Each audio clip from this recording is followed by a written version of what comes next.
of all of our hearts, be acceptable in God's sight. Good morning, everybody. Good morning. So we were getting ready for this team sermon today and a report back on all of our great occasions. And Al and I had such a good time talking to one another about the passage and about what we were going to say that we thought what we would do is we would just keep talking and bring you in on the conversation. So we were really also very excited that this story about Bartimaeus was the story because it was so rich to find the connections of what we needed to say and what was in the story. Yeah, it's a really cool story. The story of Bartimaeus, if you think about it, is here's this guy who has nothing. And he's sitting there with his cloak on the ground, and when he hears that it's Jesus, he abandons his most prized possession, right? That cloak was everything to him. It was his warmth, it was, how he collected his money. This was everything. But when he knew it was Jesus, he without hesitation, just gave it up. And seemingly ran right into the dark. He still, was blind. He was still blind, but, when we also think about it, I think there's more of a story there, right? Because it wasn't just that he received sight, but he was enlightened. Enlightened, yeah. So he learned how to find the way. Right, and he had a whole new reality in his life, a whole new orientation toward himself and God. And he reminded us of the disciples who just dropped their nets and left Dad and the boat behind and just immediately followed Jesus. So it's another one of those stories. It is,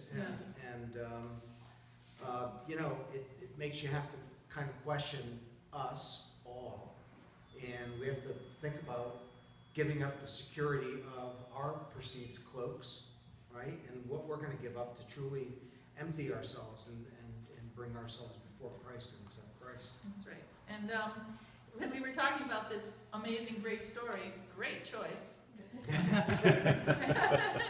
And this sudden moment of epiphany, of revelation, we thought of this story that maybe some of you have heard. I wanted Al to tell you. I think I told this story last year around stewardship time, but it is kind of a funny story. Kim will remember this. We had a bunch of friends over, and we were serving soup, and we had all these bowls after dinner, and all the guys, believe it or not, the guys were cleaning the kitchen. And the guys were in the kitchen, and the dishwasher opened, and in the almost 10 years that we've been in this house, I've hated the dishwasher that we have, because you can stack plates real easy. But when it goes to put bowls in there, the bowls just don't fit. You can get maybe 3 or 4 bowls in the back of this thing, and it's nothing. So my buddy Howard goes up to the dishwasher with these 8 or 10 bowls that are on the counter, and he turns them and starts nesting them across the back of the dishwasher. Son of a gun. In 10 years, I'll never know I can do that in my dishwasher. So it's a change of orientation, right? It's looking at things differently than the way that we normally look at things. And it might have been there all along. That's the other thing. Right. Yeah, it really is the other thing. So and you came across that we statement. found a really neat statement. Yeah. So nothing's changed in 2,000 years, right? Jesus still stops for anyone who calls his name. He's here for all of us. All we have to do is ask, and we will receive. Right. Jesus said to Bartimaeus, he said, your faith has saved you. All we have to do is step forward in faith. We've got to recognize our need for Jesus to save our lives, and our lives can be illuminated. Our lives will be changed forever by what Jesus can offer us. And our lives, just like Bartimaeus' lives, can be a miracle. They can be a miracle, and we need a miracle. Yeah, we need a miracle. Right. So we wanted to share with you about all of the great occasion conversations that happened all over the church. The majority of us were able to come and have a good conversation about what God is calling us to do in 2016. And we came across a lot of things that we have a heart for in our church, that we hold in common and have a heart for. We have a heart for food. We love food, obviously. I mean, we're a typical church that way. We love to eat it, we love to share it, we love to make sure people have it. We love children. We love to make sure that children have what they need. We love community service. We love community building. This church loves our community with one another. And we really like sharing that with others and finding ways to get people to also know the joy of community. And we also love prayer. We're very strong in prayer at our church and worship. There's people around town who say, gee, I want to be on your prayer vine. And we have that. We have all of the people speaking up during the prayers of the people. I think we're a church powerful in prayer. And when we really thought about how that all distilled down, we came to mentoring as a really big topic, because on all of those topics, whether it's children, we particularly care that the children are led in the way they need to go. We're particularly interested in mentoring kids with the electrothon car thing we just have done, with the children's chapel that we do each week, and with the Nambali school. We mentor children in Africa who had nothing. There's a lot of mentoring going on. School supplies for Neon, going out to the Rosebud for Bible school. Mentoring seems to be a really strong theme there, in food and in community building, because if you think about it, in a town like ours, where people are kind of separate and isolated, like many suburban areas are, we want to share the community we know with our whole community, and that's really mentoring Christian community, isn't it? So we ended up, after this whole synthesis, looking at all of these newsprints, and if you were at a conversation, you know what I mean when I say the newsprints. There were a lot of newsprints all down the hallway. We came up with one pithy shared statement, a shared purpose statement. And it's on the door, it's on your bulletin. It is, Christ Church is a Christian community that worships, serves, and mentors with open hearts and open minds. It's a simple statement, it's a guiding statement for us as we move forward. And as we figure out, I hope, one particular project that we'll all take great joy in 2016, we will be doing that very shared purpose through that project, whether it is getting more invested as a parish in something we already do specifically, or creating maybe a local project that is new for us. We do many, many things. However, I'd love to see in 2016 us have a project that we can all say, this is what we're doing this year. And so when we're talking about stewardship, we're not just talking about financial giving. Stewardship is much more than that. Stewardship is giving of ourselves, but to start a proper stewardship campaign, for us to have a campaign, we have to have vision, right? We have to have Bartimaeus' vision. We have to be enlightened. We have to see what's the path, what's our path, what are the things that we're going to do. And honestly, if we're going to have a path or a voice in the world, and I think as most of us are traditionalists, most of the people that are here really love coming to church. They love the ceremony of church. They love being a part of church. And I think overall the thing that most people here want to see more than anything else is more people in church. So how do we get more people in church? The only way we're going to get more people in church is if we go out there with mission. If we go out there and show people what we stand for, what we're all about. If we can teach people what we're all about, then people will want to join us. And that's the idea of sharing our vision, of our shared purpose. And maybe seeing the bulls in a different way, maybe we might join them. That's right. So it might be that we go out from here doing things in a very different way than we've done before. And change is not really easy for everybody, and some people get really upset about change and maybe loss of how things have always been, but we were thinking about the Grinch who stole Christmas. Yeah. Yeah, go ahead. You know that, have you seen the movie or read the book? Oh, How the Grinch Stole Christmas? Sure. You know how that Grinch was taking away everything that everybody had, the presents and the ornaments and the trees and the roast beast and everything, and he thought, well, if I take away all these things, they won't have Christmas at all, and he brings them up to the top of the mountain, he's about to dump them off, and as he's just about to drop them off the edge, he hears the people gathering and singing anyway. And I think that what that shows is that at the core of the church, at the core of life, is our relationship in love and worship of God. And it doesn't matter what is around that.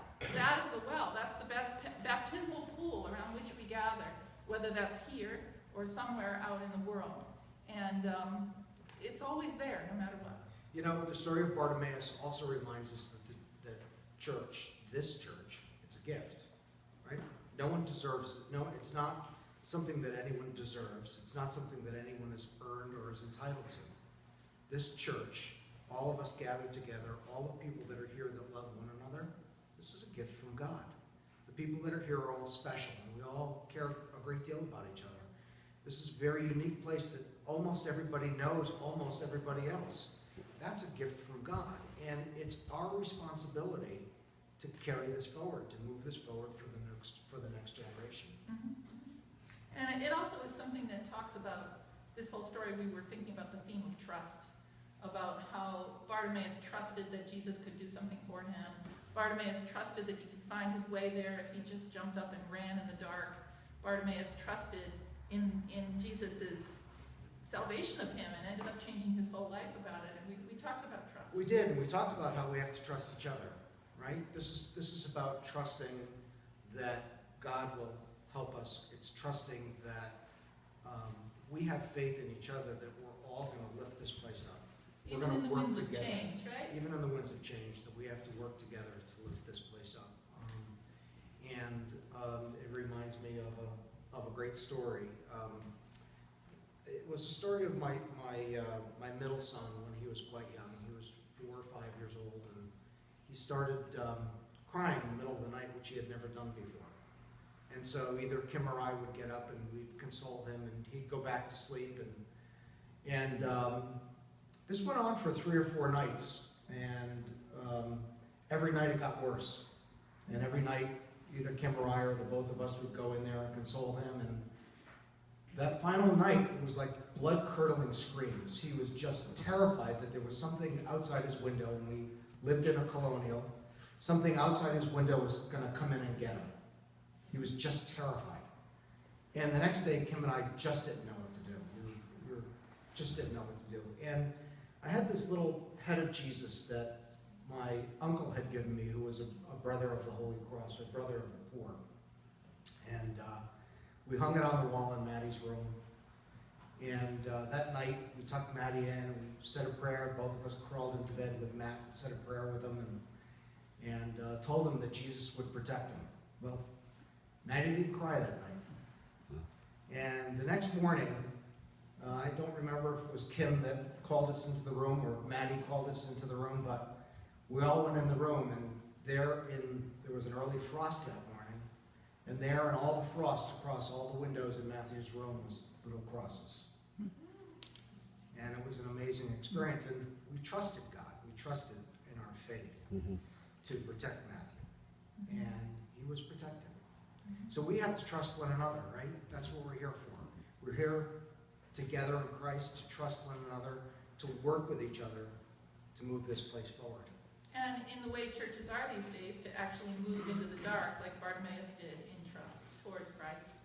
And for those of you who were here 2 weeks ago, you know that I mentioned Canon Louis Fuertes coming and visiting our church, as he does to all the churches in Connecticut, looking at the downward trend that's happening in income and attendance on Sunday in churches, and looking at various churches' savings accounts and how things are moving, and giving a forecast. And it doesn't look so bright for any of us, and we've been given a certain period of time, a 5-year window, to know that if things are exactly the same, if our expenses are the same and our income is the same, then we won't be solvent in about 5 years. And that's tough news to take. And as that sand pours through every day, we have to understand whether we are sustainable in the model we have, with 3/4-time clergy, with staff as musicians, staff in the office, and all of the property that we take care of. And we need to determine if we're sustainable or not. So this year's intention campaign next week, it's a real watershed moment. Have any of you ever experienced that feeling? I know I have, that you wish you had done something before it was too late. Sure. You wish you had spent more time with a loved one before they passed away, or you wished you had spent more time with someone, or had spent more time doing something. I think it's important for all of us to realize it's not a crisis situation, but as the years tick by, if we don't start doing something, if we don't use our vision and our stewardship this year, then it might be too late. And we have to keep working together to move this thing forward. So I guess what we can do is what we choose to do this year, and how we intend to support the church and the commitments we've made to the vision that we're coming together to create, our shared purpose, to be a church that worships and serves and mentors with open hearts and minds in the footsteps of Jesus. You know, every year, everyone here gets this talk about stewardship, and everyone dislikes the word pledge. And so we changed that. So what we're doing now is we're calling it an intention, not a pledge. Pledge sounds like a contract.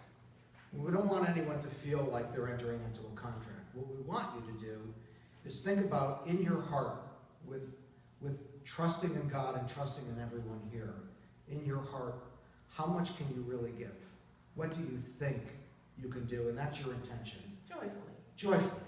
That's what we'd like to ask of you when we pass out the intention cards. That's right. And so we're going to pass out the intention cards today, and we're going to ask you to take them home and be prayerful about it, about what percentage of your income you want to give to God through our church this year, and how you'll fill it out with not only your financial gift, but maybe what you'd like to do as a volunteer with your time. And think about it, fill it out, and then bring it out next Sunday for Intention Sunday. We'll have a time to bring it up and put it on the altar. And it'll be a joyful celebration of us giving to God and giving to each other, really, next week. And you talk about intention. I think the road to where is paved with good intentions. And we also know that as you think about what your good intentions are, be really aware of the impact of what you do and don't do in church, because it's really going to make a big difference this year what your impact is. So think about both your intentions and your impact as you fill out your card for next week. I'll just brag a little bit. I will tell you that from a family standpoint, the Maiorano family's had a pretty good couple of weeks. We had Kid Maiorano winning the chili cook-off, and we had Al Maiorano's team at the Connecicut Electrothon taking second place in our division, first time out. And I will tell you that from a personal standpoint, that sharing and giving to others and being involved in the church activities and just being involved felt so good. It really feels good to be involved, and I would like to invite all of you to be actively involved in what's going on here. Thanks. Thanks. So we're going to hand out the cards, and you take them home prayerfully. Think about that.